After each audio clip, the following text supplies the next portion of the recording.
জয় বাবা লোকনাথ। লোকনাথের মাথায় জল ঢালতে যাবো, তার জন্য ডাব আর প্রসাদ নিয়ে নিয়েছি। ঠিক আছে, দেখুন ওই যে লোকনাথ বাবার মন্দির ওই যে দেখা যাচ্ছে।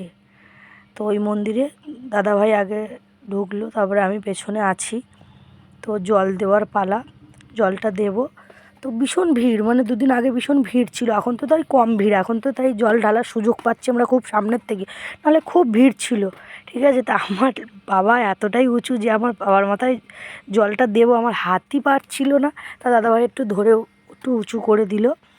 তো আমি ফার্স্ট টাইম, আমি আগে কোনো দিন যাইনি। তো এটা কি কি মন, এটাও একটা শিবলিঙ্গর মতন দেখাচ্ছে, কিন্তু ওটা আমি বুঝতেই পারছি না, কারণ লাইভে প্রথম তো, ফার্স্ট টাইম আমি গেছি, আমি কোনো দিন যাইনি আগে।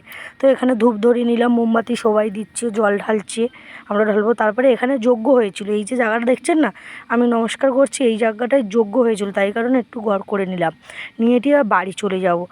তো এবার যাবো মেনেতে একটু খিচুড়ি ভোগ খেতে। খিচুড়ি ভোগ আমি বলছি দাদা ভাইকে, বলছি যে আমার হাতে জিনিসপত্র আছে, তা তুমি আমাকে একটু খাইয়ে দাও। তা খাইয়ে দিয়েছে, আর বাড়ি চলে যাবো। ভিডিওটা ভালো লাগলে লাইক কমেন্ট শেয়ার অবশ্যই করবে।